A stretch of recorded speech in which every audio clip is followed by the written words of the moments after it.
इब्यूप्रोफेन, इब्यूप्रोफेन is एनसेड, एनसेड क्या होती है, non steroidal anti inflammatory drugs.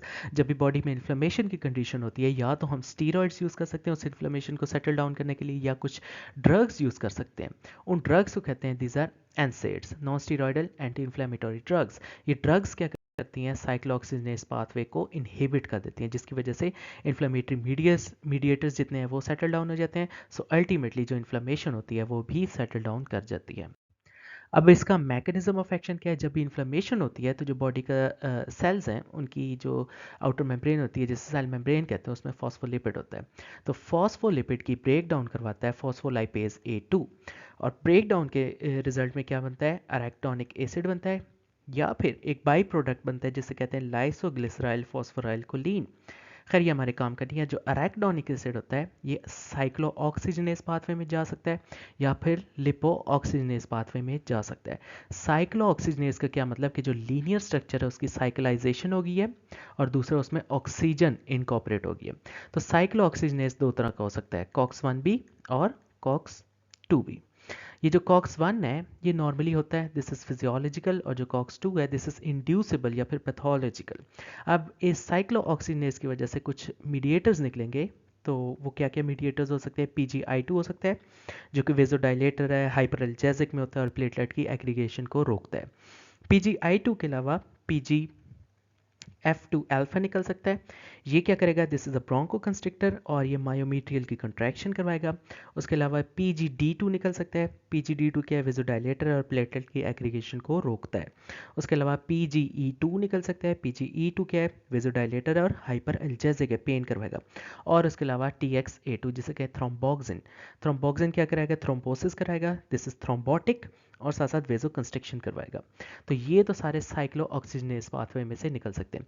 Lipo oxygenase में अगर ये जाएगा तो क्या होगा, ल्यूकोट्राइन A4 निकलेगा। इस ल्यूकोट्राइन A4 में से ल्यूकोट्राइन B4 निकल सकता है, या फिर ल्यूकोट्राइन C4, D4, E4 निकल सकता है। ल्यूकोट्राइन B4 जो है वो न्यूट्रोफिल्स को बुलाता है, तो ये कीमोटैक्सिस में होता है। उसके अलावा C, D और E4 इसको कहते हैं slow reacting substances of anaphylaxis, और ये ब्रोंको कंस्ट्रिक्शन करवाता है और वास्कुलर परमिएबिलिटी इंक्रीज करवाता है। अब फार्माकोकाइनेटिक्स अगर इसकी देखें, this is given orally and half life is around about 2 hours. उसके अलावा बाकी मिलती जुलती एसिड्स हैं वो क्या है, डिक्लोफेनिक सोडियम हो सकती है और डिक्लोफेनिक पोटाशियम हो सकती है। They have moderate potency, half life जो है वो 1 to 2 आवर है। उसके अलावा कीटोप्रोफेन है, हाफ लाइफ 2 आवर। नेप्रोक्सिन है, दिस इज मोर पोटेंट, और हाफ लाइफ जो है that is about 10 to 14 hours. उसके अलावा कीट्रोलेक है, half life is 4 to 10 hours, and this is cox 1 selective, ये कॉक्स 2 को नहीं छेड़ेगा।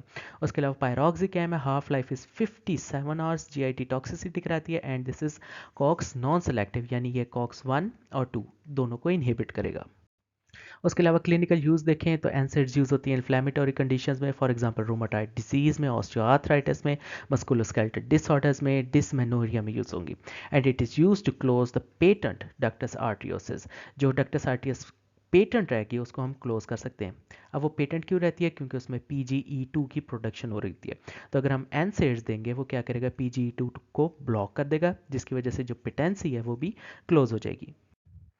टॉक्सिसिटी या साइड इफेक्ट्स देखें तो GI डिस्टर्बेंसेस करेगा, क्योंकि GIT में जितनी भी म्यूकस की लेयर होती है वो प्रोस्टाग्लैंडिन से बनती होती है। सो GI डिस्टर्बेंसेस हो सकती हैं, gastric bleeding, headache, dizziness, allergic reactions. उसके अलावा renal toxicity which is rare. उसके अलावा इंक्रीज्ड एडवर्स इफेक्ट्स हो सकते हैं अगर हम इसको बाकी एनसेड ड्रग्स के साथ जो है वो यूज़ करें।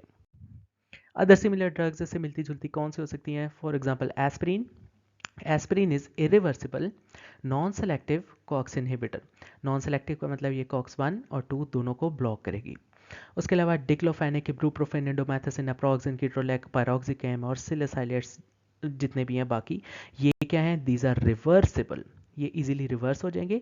नॉन सेलेक्टिव कॉक्स इनहिबिटर यानी कॉक्स 1 और 2 दोनों को ब्लॉक करेंगे। उसके अलावा अगर इनमें ग्रुप्स देखें तो क्या क्या हो सकते हैं, एस्पिरिन में सिलिसाइलिक एसिड होगा। उसके अलावा नेप्रोक्सिन, इब्रूप्रोफेन, कीटोप्रोफेन, ऑक्साप्रोजिन, और उसके अलावा फ्लुब्रिप्रोफेन, इनके अंदर जो ग्रुप होंगे this is going to be propionic acid. उसके अलावा एक और हमारे पास एसिड है, दिस इज मेफिनेमिक एसिड, इसके अंदर जो ग्रुप होगा this is going to be anthranilic acid. Diclofenac और एसिलोफेनिक, इनके अंदर जो ग्रुप होगा this is going to be aryl acetic acid. Piroxicam, meloxicam, tenoxicam, इनके अंदर जो ग्रुप होगा this is going to be oxicam group. उसके अलावा कुछ और हैं जिनमें पायरोलो पायरोल डेरिवेटिव्स ग्रुप जो होगा, कीटोलैक, इंडोमेथासिन और नेब्यूमिटोन, इनके अंदर पायरोलो पायरोल डेरिवेटिव्स होंगे।